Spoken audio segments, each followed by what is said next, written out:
Good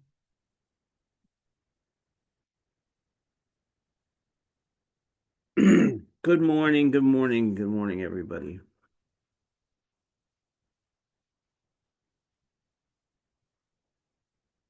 So, I want to begin. I want you all to observe that I have my kudzu this morning. Now, for those of you who don't know what a kudzu is, it's a stick. Okay, and I can this one belonged to Steph. Whenever he was in the woods, he would see an interesting stick. He would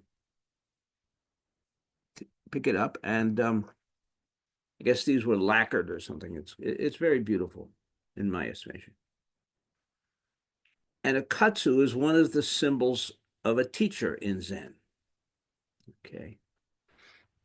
Now, the reason I'm bringing that up because well, okay, let me back up. So we are part of the white plum lineage, right? And white plum was founded by Maizumi Roshi when he came to this country, and it passed to us through Bernie Glassman and eventually through Steph and Margaret. Okay. And now I don't know, there are probably hundreds of white plum teachers in the country. It's grown very large as because it grows exponentially over time. Um, and so we have an online listserv thing of all the teachers. So this week, the discussion, they have focused in on the most essential issue in Zen today. Who gets to carry a kudzu? And there's been a discussion, and I won't say names, but some of the biggest names in Zen have been weighing in about who gets to carry the kudzu when and where. Okay, so the tradition and the ones that started all this trouble were dharma holders, and it's a question: can a dharma holder carry a kudzu? And I could see the dharma holders like holding their breath with anticipation. And the answer is no, you cannot. You cannot. Oh, the great minds have weighed in. Okay. So, and when you're online, you really miss the the flavor of a lot of this stuff because this is what's essential. This is what Shakyamuni wanted us to focus on. Kutsus and Raksu colors. So, and I know the Dharma holders are going to get upset with me because I didn't even give them Raksus. And so, but I'm already an outcast, so I don't think I can get in too much more trouble. But anyhow, so theoretically, at least, the Dharma holder is the lay equivalent of a senior priest. Okay. And when a person becomes a senior priest, they're allowed to carry a kudzu only when doing services, Zen services. They can't carry the kudzu, I don't know what to do what, to chop wood or something when till they're a teacher. Okay. And they get a purple raksu or purple-ish, sometimes bluish raksu. And so this has been the big controversy. Do Dharma holders get, because they are sort of at parity, they're just lay versus monastic, or not monastic, but liturgical, whether they get to have the purple raksu and the stick. And the answer, unequivocally, from the greatest names in Zen is no, you can't carry the stick. Okay. And furthermore, somebody really brought up a delightful point. That apparently, Bernie gave some Dharma holders the Raksu for the senior priest is, as I mentioned, purple, bluish kind of thing. And apparently, Bernie gave some Dharma holders brown Raksus. Now, the brown Raksu, you may all want to write this down, is the one that you get when you become a senior, you pass through Shuso and become a senior student. Okay. So Bernie gave these Dharma holders brown Roxus. So this guy said to Bernie, you know, why? I thought they get a purple one. And Bernie said, that's what they get when their teacher is colorblind, which I thought was a wonderful, wonderful response. Okay, anyway, so this is how far we have come.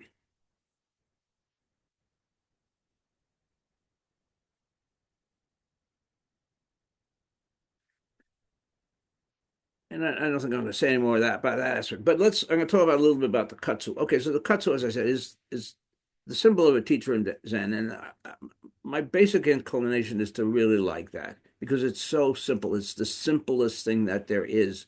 It's a simple, unadorned stick. It's not a scepter or it's some kind of a fancy thing. Very simple. And if we weren't online, it can also be used to instruct students. But unfortunately, online, I can't do it.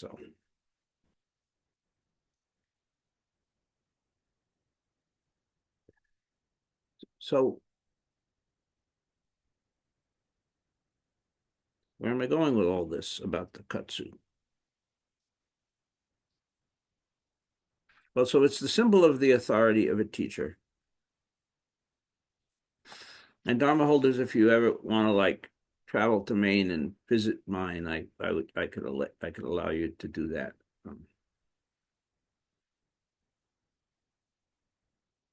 But then in contrast, this morning, RJ shot me a link to a video about the life of red pine.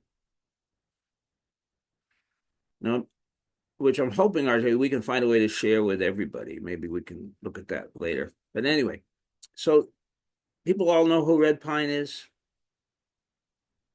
Most do. He's a translator and writer. He lives up in the Pacific Northwest. Spent much of his life in the remote mountains in China, visiting the hermits, living amongst them in the mountains. So Red Pine is a wild man. He's a brilliant scholar. As far as I'm concerned, his translations from Chinese to English are superb. I met him when I was starting to train as a priest. Stephen Margaret had me go and spend a week at Zen Center of Los Angeles. And it just happened that Red Pine had just published his book on the Heart Sutra. And he was the teacher in residence. I think they called him, or scholar in residence while I was there. And he was just the most wonderful, simple man. And he had a little bag that he carried over his shoulder, probably, and he'd go off walking through Los Angeles. You could just see him walking through some remote mountains in China. He was sort of the embodiment of Taoism in the current world. So simple. And in fact, he had just gotten a check from his publisher, and he was all excited because he had gotten some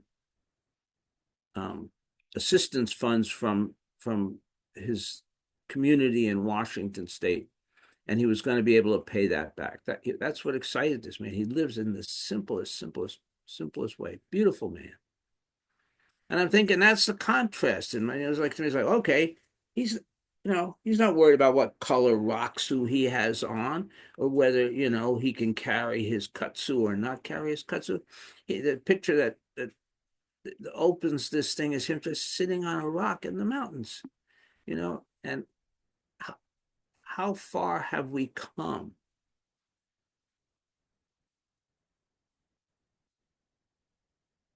From our deepest roots in Taoism and in China, that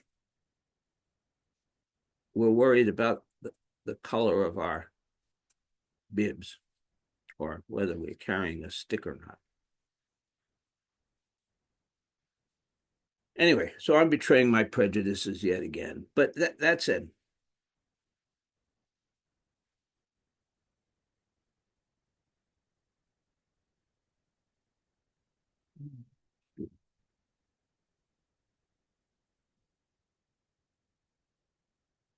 I did want to talk about a koan today.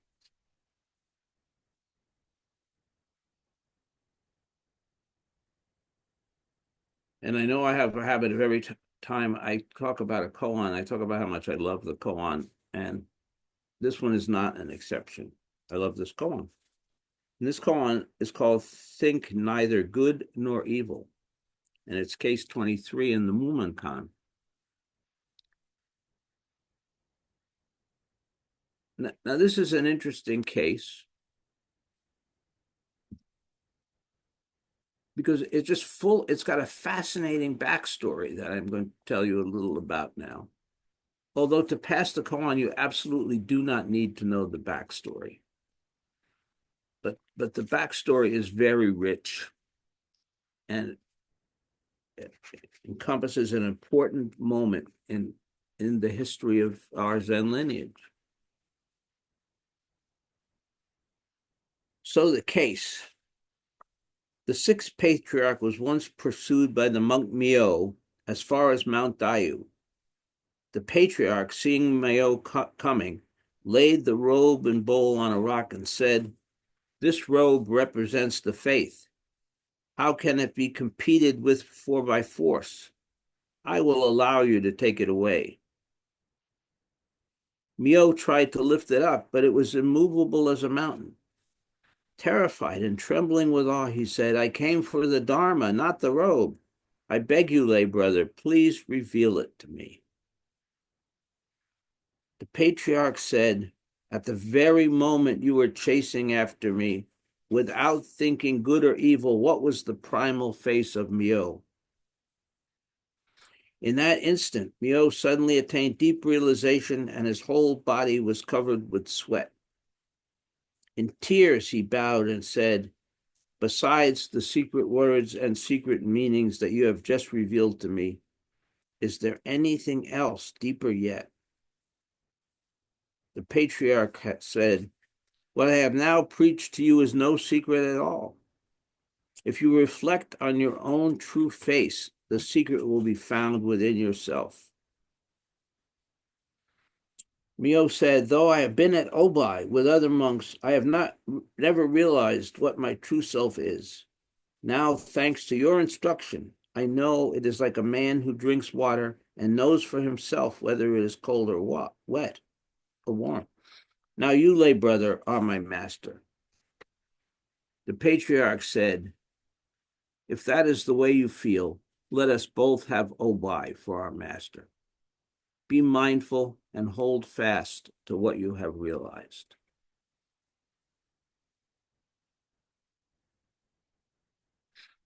So, as I said, this koan has a lot of context, um, but I'm not going to nothing I say is going to give away the answer to the koan because none of the contextual stuff reveals it. But let's talk about who's in this koan. First, we're talking about the patriarch, sixth patriarch, or the sixth ancestor in China. And his name was Huineng. And Huineng was one of those extraordinarily rare individuals who had a deep, spontaneous realization as a child. He was on the street in the marketplace. He heard somebody recite one of the sutras and burst open. Later, when he was older, he went to a Zen monastery. The Obai was the teacher there. And the monks started to chase him away. He was completely illiterate. He had lived on the streets, and they just didn't think that he was monk material. But Obai saw something in him, and so Obai, he didn't let him come in and be a monk, but he gave him a place working in the rice hulling mill, grinding the rice hulls. So he didn't even have the status of a full member of the Sangha. He was there nonetheless. Well, Obai was coming near the end of his life, and he decided to have a poetry contest of sorts to determine who his successor would be. Let me see if I can find these verses. So the head monk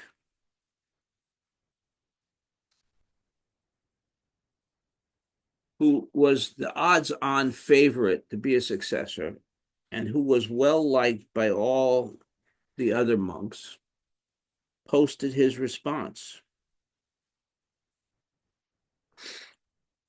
Okay.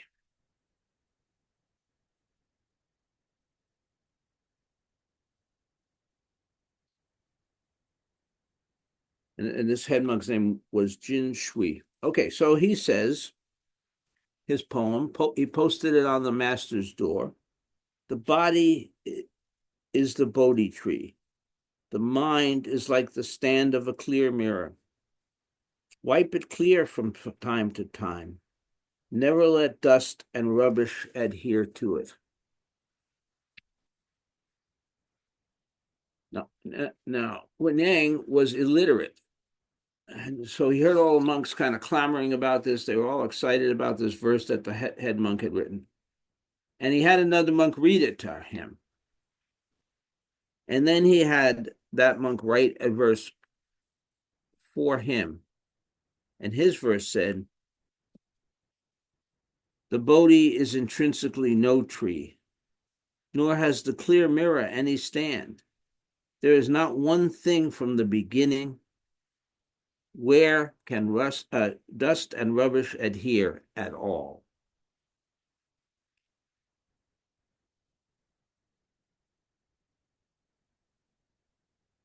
Now, that second verse is far superior and much deeper than the first verse that the head monk had posted. And so the teacher Obai realized that he should give transmission to Huineng. There's only a small problem. The monks were invested in the head monk getting that honor, that transmission, and he knew, Obai knew that they would be insanely jealous and upset. And so he called Huineng into his quarters at midnight.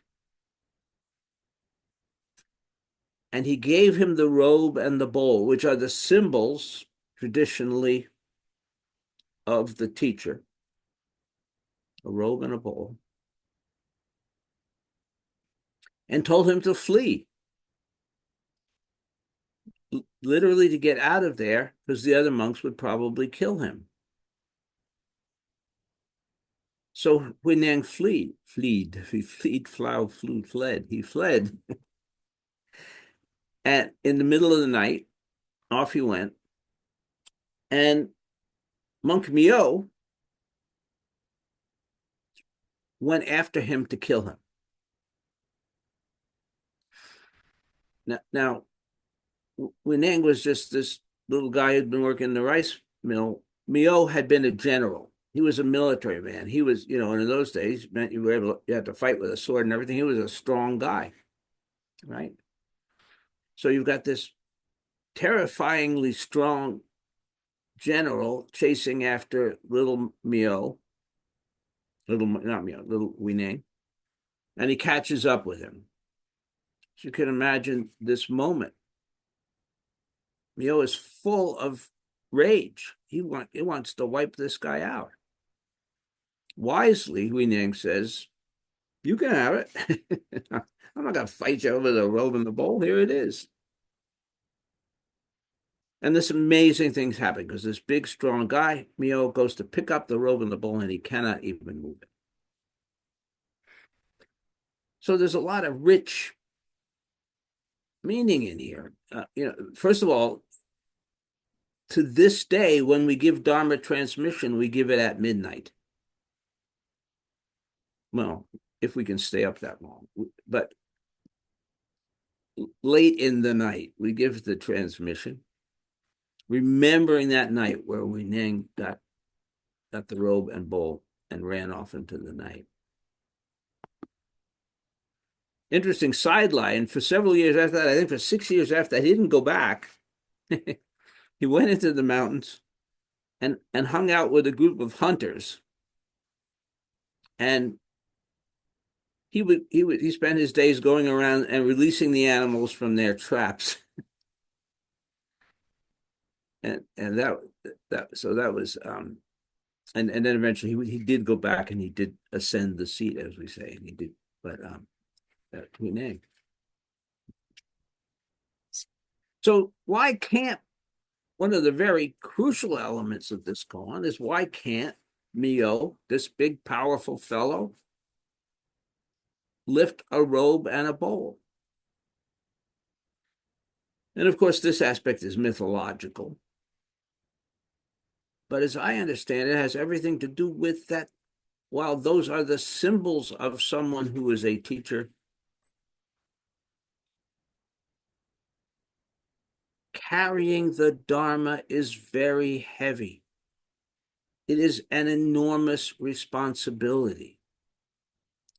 It takes years of practice and training to prepare to do that.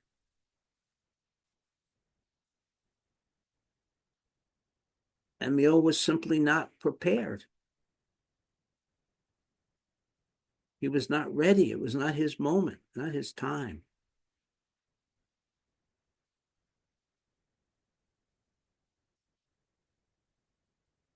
And he has this moment of realization. Yeah, so let's go back to thinking when you were thinking neither good nor evil. Is that what he said? No, neither good nor evil. What is that all about?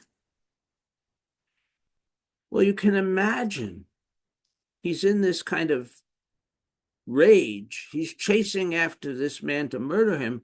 He's not thinking about what he's going to have for lunch, or whether he left the candle burning at home or something, right? He's not thinking about anything. He's totally 100% focused in that moment. He is thinking neither good nor evil. He's not thinking anything outside of, I got to get this guy. Okay. And that kind of moment can be a moment of clarity. In the same way, you hear like rock climbers, for example, often have what they perceive as a spiritual experience. Because in a similar fashion, when they're climbing and they're poised between life and death, they're not thinking about what they're going to have for lunch.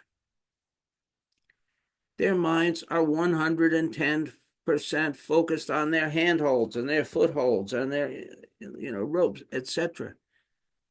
It's a complete intensity of concentration and not being distracted. And that's what this koan points to, essentially. And that's what our practice is about, right? When we're sitting, when we're doing Shikantasa, we're working with the koan, doesn't matter what, we're letting go of everything. We want to be in that moment just like Myo was in that moment when he overtook Weneng. Complete absorption, not distracted by anything. Fully paying attention.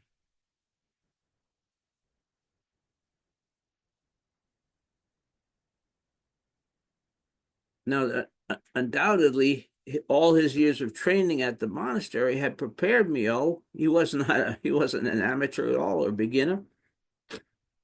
That for his mind, it was a deep awakening. It cracked the egg of his self for him to see what was really there. So it's a beautiful koan, right? It's because it deals with the transmission.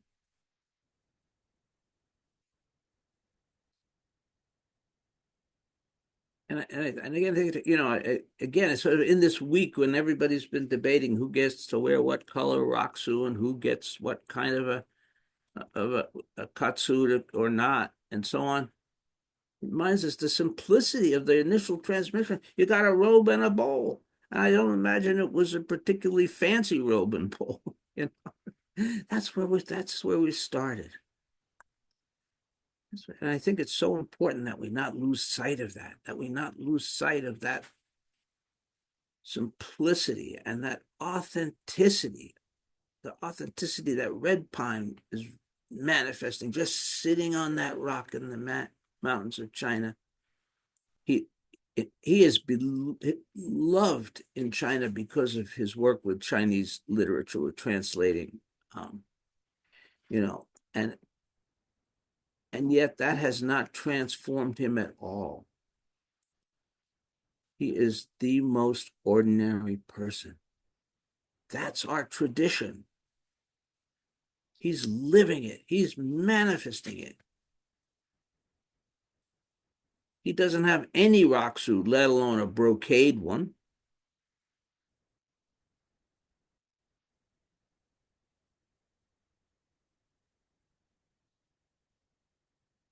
And I personally think it's so important that we hold to those values. We hold to that simplicity. And we hold to that essence of our practice. That moment of thinking neither good nor evil is our way.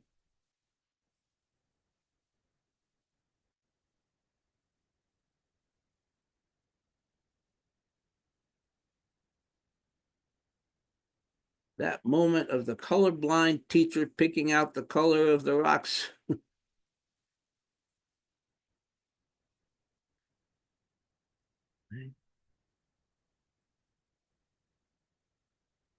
That is the essence. That is the substance of our practice. Thank you.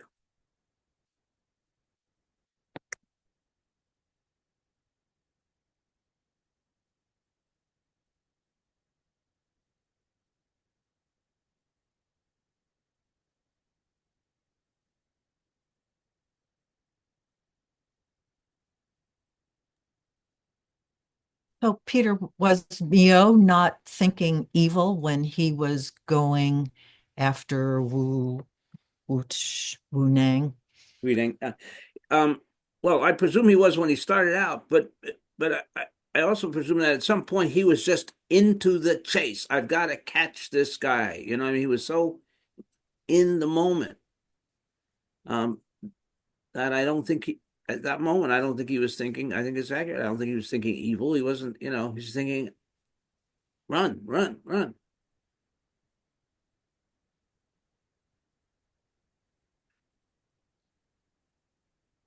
Hmm.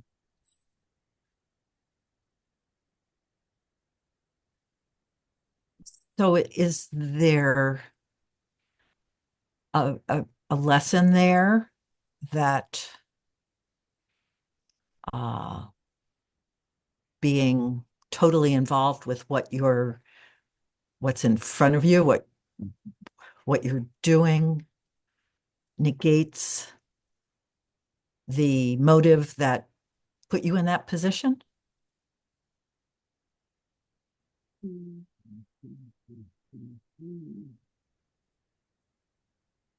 Boy, you're sneaky this morning. I could. No, no, I don't think it does. And I don't think that Mio is exonerated. He's exonerated by his realization that Wei Ning is the real deal and worthy of respect. Um, if he had killed him in that moment, I don't think that would have been like it's okay. He wasn't thinking. The samurai believed that, right? If we go back, look, we had our Zen tradition. I'm relating to China right now, but it came to us through Japan, right? And it was heavily influenced by the samurai. And the samurai, their opinion was that if you were in the state of mushin mind, not thinking mind, and you decapitated your opponent, that you did not acquire any bad karma.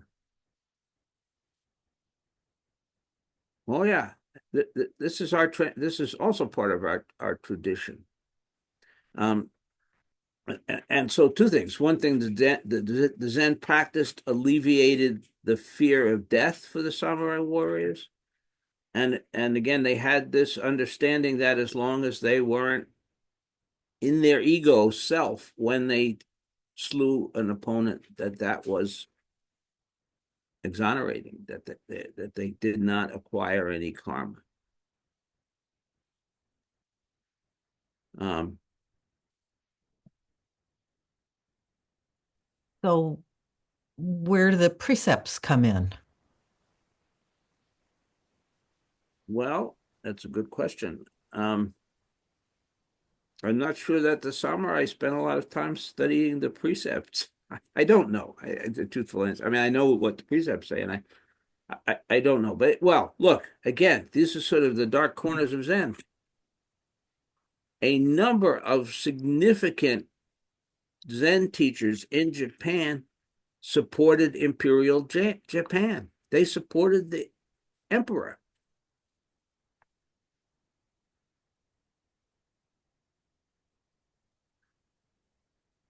and in some place instances, participated in helping to train um, Japanese soldiers and pilots and so on. I think even some training kamikazes. Okay.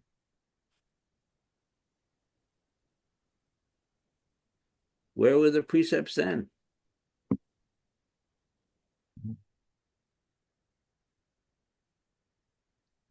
I feel like this is a really profound aspect, you know. I um I have nothing really to comment on it, but I feel like it shouldn't it's worth attention somehow.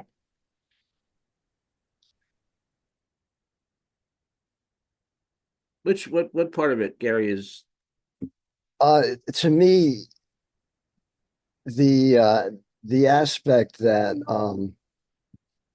I mean, I've heard it said in some contexts that Zen is beyond good and evil. I mean, like Nietzsche, and I think he may have meant it completely differently. But we we sort of associate I don't know, somehow we associate letting go with sort of mindfulness, and there's sort of an aura that there can't be anything bad that could come out of it.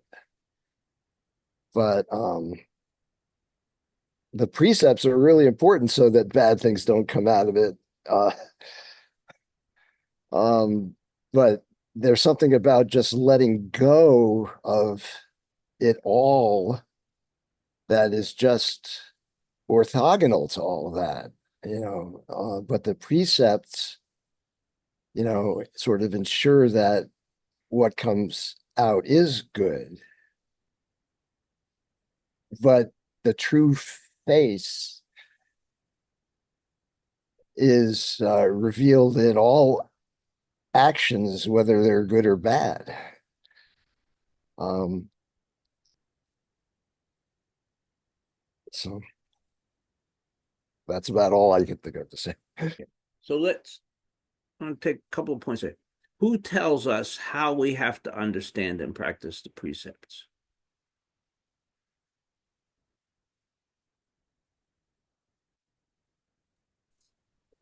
Well, in our training, it's we ourselves. We ourselves. That is the fundamental spirit of the precepts. Again, we go back to in Zen, there is no hierarchy. In Zen, each teacher is fully independent and not beholding to anyone. And similarly, students are fully independent in their understanding of the precepts. I have a certain way that I see them. And it doesn't mean that you have to see them the same way at all. And in fact, the assumption is that all of our understandings are fluid. That as we grow, as we change, as we deepen in our practice, we're going to see the precept in a new light or a different light. And this is why, where it happens, that ceremony of Usatsu is considered so important, because once a month you visit a precept and kind of determine whether your understanding of that precept is the same or whether it has changed. They are fluid in the sense that we are each personally empowered to grasp that precept and work with it and find the way that we understand it. So there doesn't need to be any relationship between how I understand a precept and how you understand a precept, beyond the fact that I'd be right and you'd be wrong. But other than that, it's, so there is no right and wrong, really. There is only, each of us has to go into our own heart, explore our own being, and decide what we are comfortable with. I often make reference to that precept of not killing because it's such a perfect example. We have to kill to live. We cannot live without killing. We can never keep that precept perfectly. We're always breaking that precept. So maybe a samurai could take like the Heart Sutra really to heart, that there is no dying, and Oh, absolutely. That's where they're coming from. so they are not killing.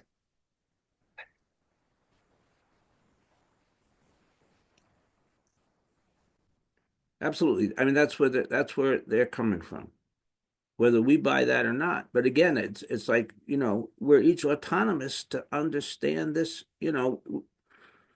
In Zen, we don't have to answer to anybody other than ourselves, other than our own heart, other than our own conscience.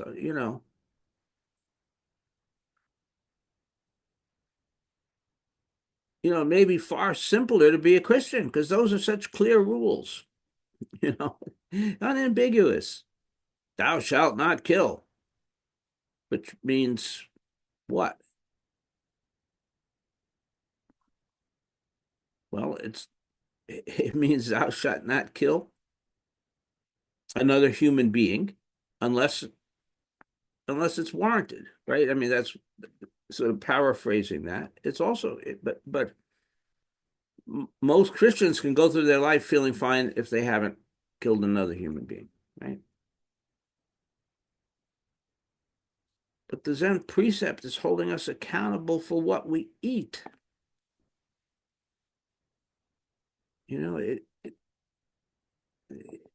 And we each make that decision.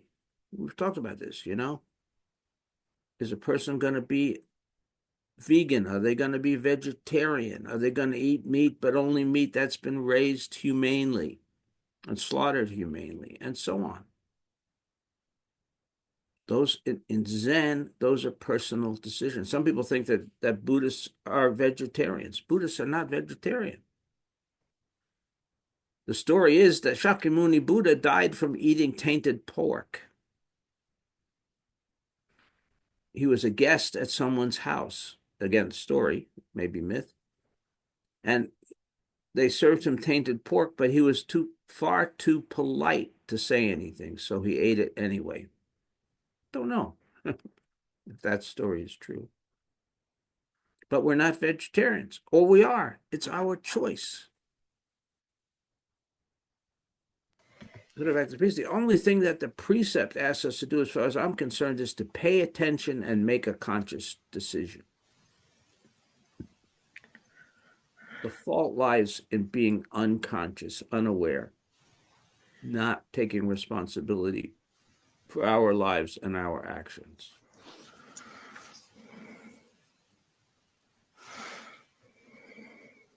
There's no way that we can live on this earth without other beings, I live in a little cabin surrounded by woods. I still have an impact on those woods. I still have an impact on this land. I still produce waste. I still, all kinds of things.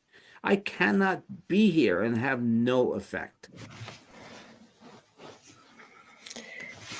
So then the question is, then I come to that question, how much is enough? How much is too much? I mean, I get my packages from Amazon. Many people think that's pretty awful. Okay, well, my other choice is to drive 25 miles into a town where I can purchase the object. I don't know which has less impact on the environment. Driving my truck 50 miles round trip or having the guy that passes my house once a day stop and hand out a package. I think if we want to be aware, then there's so many places, and it's like we're in a leaking boat. We'll never plug all the holes, but we try to do our best. End of story. We try to do our best. Mm-hmm. So, I'm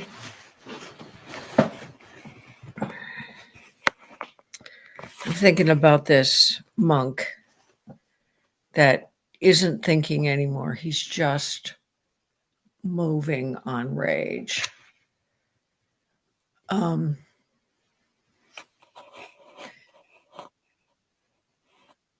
And I think it was the monk that he was going to kill.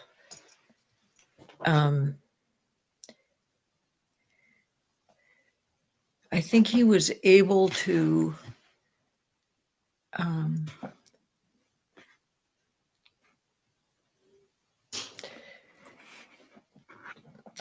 okay, so what we're told is that we're already enlightened, and I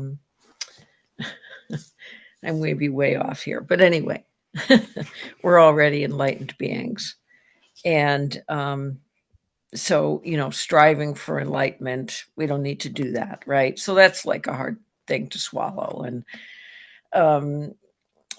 but I like believing it. And I live my life and I act sometimes without thinking, without saying, this is why I'm doing this or anything else. I'm just being in that moment. And I was a rock climber too, by the way, years ago. So let me just say, when you are reaching for that next handhold or foothold, you are not thinking about having lunch. So anyway, I guess,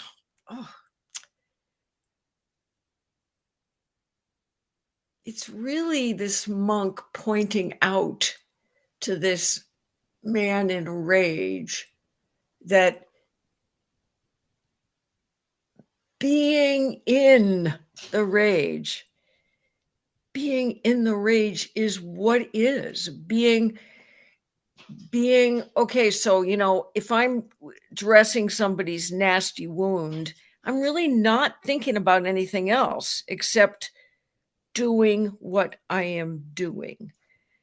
I'm just doing it because it's there to be done. Or if someone's in pain and I reach out to them, I'm not thinking about reaching out to them. I'm reaching out to them.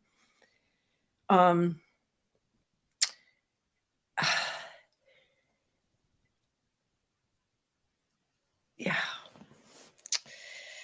Oh, there's something about that in this. I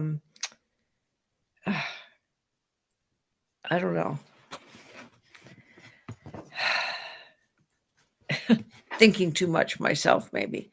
But I'm feeling this. I'm feeling the rage that this man was feeling because he was so fearful that something that he wanted was going to be taken away from him or had been taken away from him. But it was that experience of rage that opened him up in some way to be able to hear the teaching or feel the teaching or whatever. It was an enlightenment experience for him. I don't know. That's about all I can't go on anymore because I don't know what else to say. Thank you, Kathy. Mhm.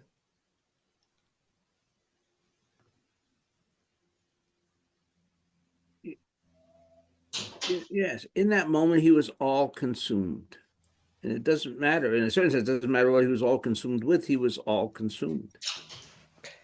His mind was not scattered. He was not thinking about a million different things. How many of you sit down in the kitchen? I hear about, oh, I had so many things. It was all in my mind. It was all over, He wasn't in that moment. He was right there. Right there.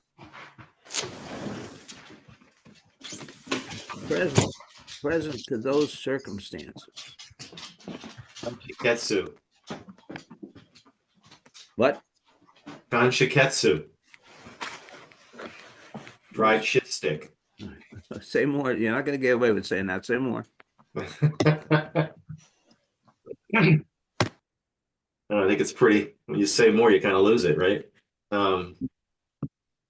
Kanchiketsu, just isn't that what the Umukan 22? Forget which one, 21, 22. Man. But meaning he's getting lost in his head, The rage comes from the fact that he feels like he's losing something, Kathy, which I think was what you're saying, but he doesn't realize, nor do any of us realize, you're losing something every moment, every second of the day, right? The person you were 1 second ago is not the person you are right now. Is not the person you're going to be 1 second from now. So you get wrapped up in that illusion, and you miss the moment, right? Even if that moment is kanchiketsu that you're dealing with, a dried shit stick, or washing the dishes, or shoveling the snow, or being cold because it's -3 degrees out, whatever. So to me, that was the brilliance of I forget what his name is now. It's escaping me now.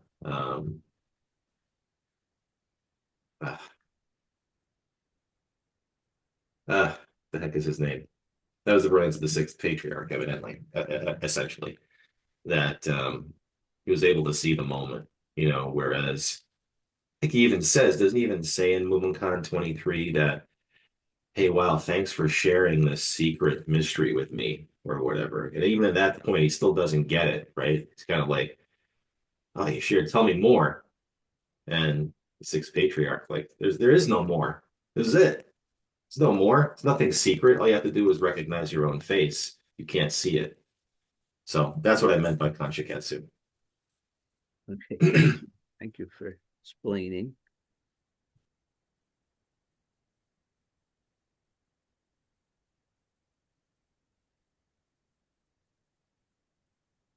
We run around talking about, well, we don't run about, we talk about enlightenment.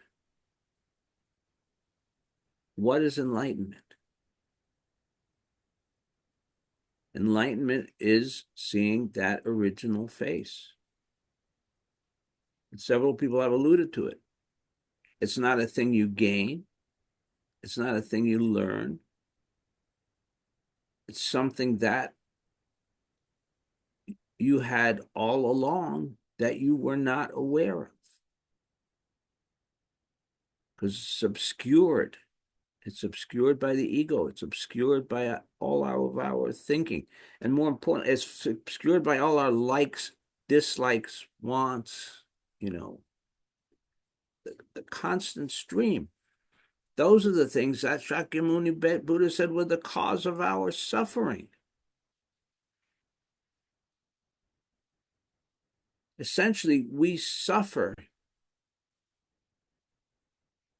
because we want something other than this life just as it is right now.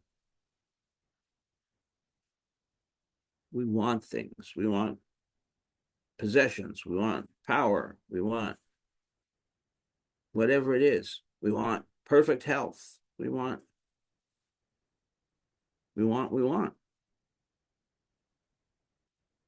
So from the Buddha's perspective, the root of our suffering lies in our desires, in those things that cause us to not be fully satisfied with just this present moment, whatever it is, wherever we are, whatever we're doing, whoever we're with. Right? In a sense, we live in a state of constant dissatisfaction. We want more. We want to do better. We want, we're not satisfied with ourselves. We're not satisfied with our loved ones. Right? We're always living in this glass half empty world.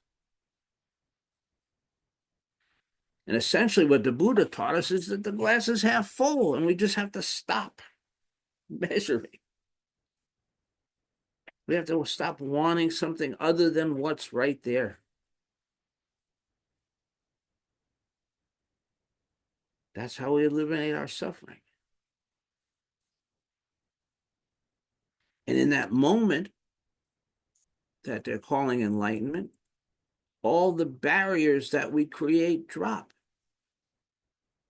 This universe is one body, fully, completely connected. We are not separate. And yet we carry that illusion around, cling on to it. Right? I, me, mine, you, yours, blah, blah, blah.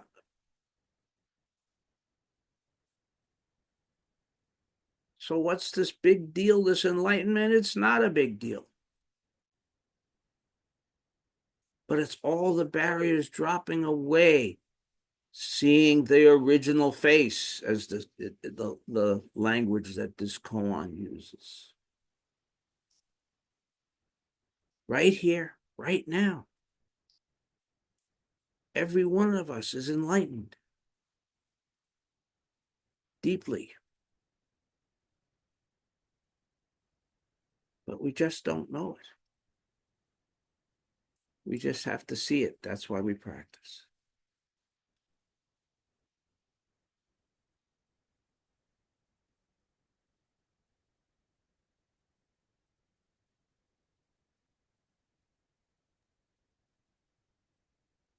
But Peter, don't we practice and we know we are already enlightened? So, yeah, we're not going to get anything. It's not why we practice. It's the road we're on. It's not a goal, right?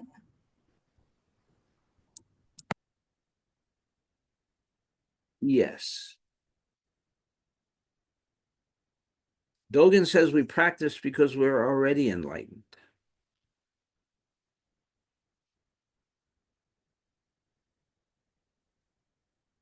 So in the sense that you're talking about, we're not going anyplace, we're not gaining anything, we're not becoming something other than what we really are,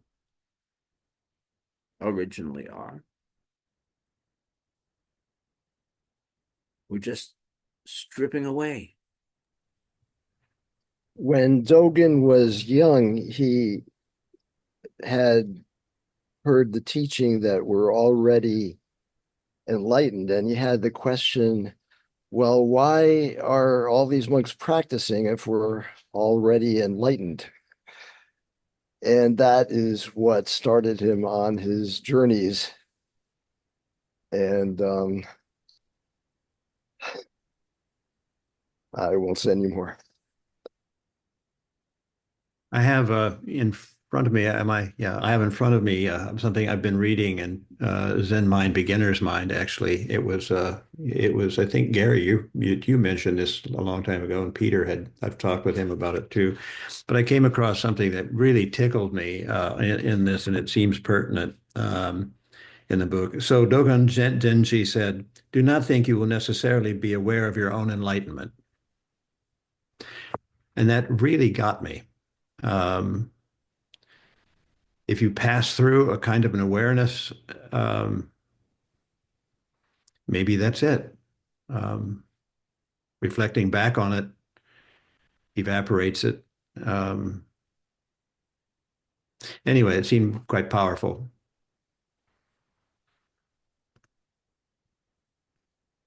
In Zen, I don't use this phrase very often, but Daido Roshi used to use this phrase a lot, the stink of Zen.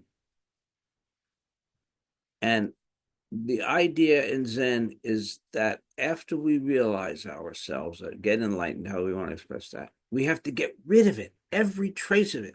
Any trace of it that remains, we stink of Zen. Right. So this is even more ironic. A, you're going to get nothing, and B, you got to get rid of it. And you get a stick. I mean, let's say it doesn't get better than that, right? But that's the concept here, is that we whenever we realize we've got to get rid of that stinkers in, we've got to finish the process. We never finish the process, but we've got to get to the point, the place of being completely ordinary. Completely ordinary. I'm using Red Pine as an example today because I just love that man. But when he walks down the street, people go, "Oh, there goes a Buddha, there goes a deeply enlightened man." Now there's a little old man with a beard. He's walking along, having a nice day. That's all there is. Nothing special.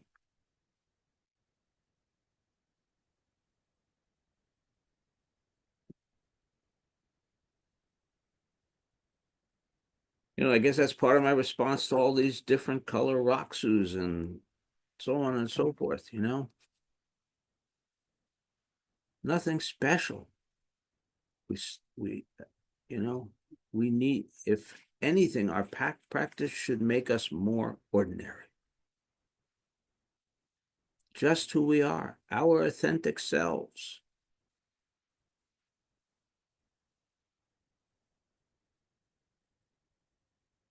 It doesn't make us special, doesn't make us good, doesn't make us wonderful, doesn't any of those things. It just helps us to be exactly who we are.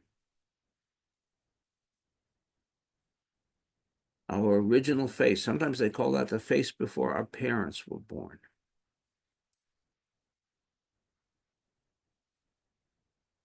Who is that?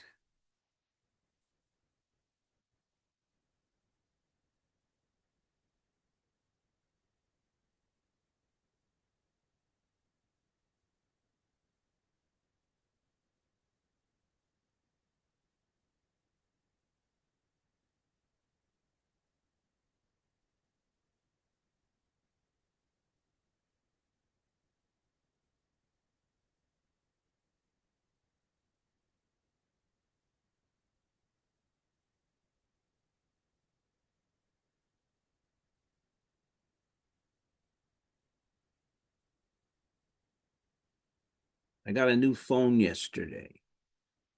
I held out and held out and held out, and I finally, it was ridiculous. It was trying to call emergency services all morning while it was sitting in my pocket. And I said, "Oh, this is not going to work. I better get a new phone." And I went back. So this new phone has a camera that is, the lens of which is so critical that my Nikon is like a big clumsy instrument. This crazy number of megapixels that this thing will take. So the question is, if I take a selfie with that camera, will it show my true self?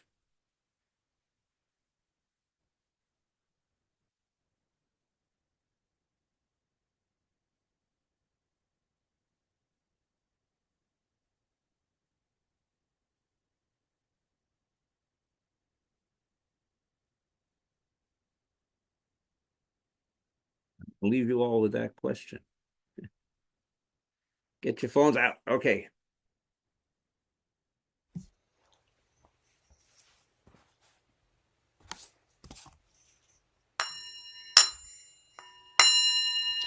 Creations are numberless. I vow to free them. Delusions are inexhaustible. I vow to put an end to them. Reality is boundless. I vow to perceive it. The enlightened way is unsurpassable. I vow to embody it. Creations are numberless. I vow to free them. Delusions are inexhaustible. I vow to put an end to them. Reality is boundless. I vow to perceive it. The enlightened way is unsurpassable. I vow to embody it. Creations are numberless. I vow to free them. Delusions are inexhaustible. I vow to put an end to them. Reality is boundless. I vow to perceive it. The enlightened way is unsurpassable. I vow to embody it.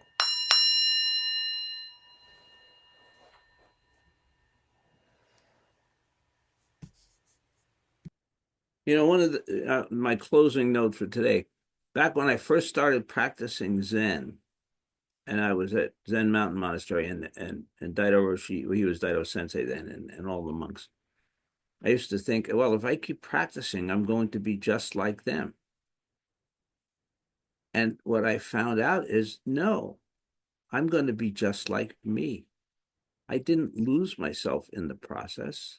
I found myself in the process, which is a very interesting paradox that I will leave you with. Everybody have a wonderful rest of your weekend. Be well.